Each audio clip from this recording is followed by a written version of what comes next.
लोकशाहीचा बुलंद आवाज, रिपब्लिकन वार्ता महाराष्ट्र. मखमलाबाद येथे गॅस टँकर पडली. परिसरात भीतीचे वातावरण. अग्निशमन दलाच्या तत्परतेने मोठा अंगास टळला. दिंडोरी नाशिक मार्गावर वळणावर गॅस टँकरचा अपघात. अग्निशमन दलाने शर्थीचे प्रयत्न करून परिस्थिती नियंत्रणात आणली. सविस्तर बातमी. दिंडोरीकडून नाशिककडे येणारा गॅस टँकर मखमलाबाद परिसरातील धोकादायक वळणावर पलटी झाल्याची घटना घडली आहे.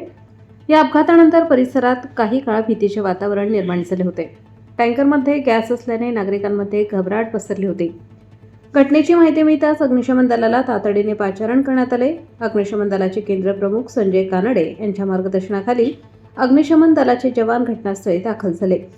वाहन चालक रवींद्र काठे, बाळासाहेब काकडे, लीडिंग फायरमन इफ्रान पानसरे तसेच फायरमन अजय पाटील, आशुतोष पगारे, हेरम मतवाड, सिद्धांत गोतीस, मेहुल उगले आणि कार्तिक साठे यांनी अत्यंत धाडस आणि तत्परता दाखवत परिस्थिती हाताळली.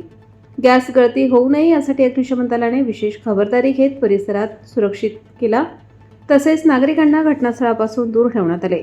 जवानांनी शर्थीचे प्रयत्न करून गॅस सुरक्षितपणे हाताळत परिस्थिती नियंत्रणात आणली. त्यामुळे संभाव्य मोठा अनर्थ टळला.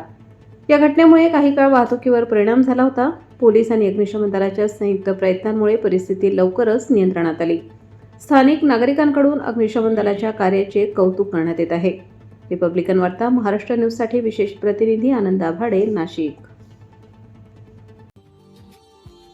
Subscribe now and press the bell icon.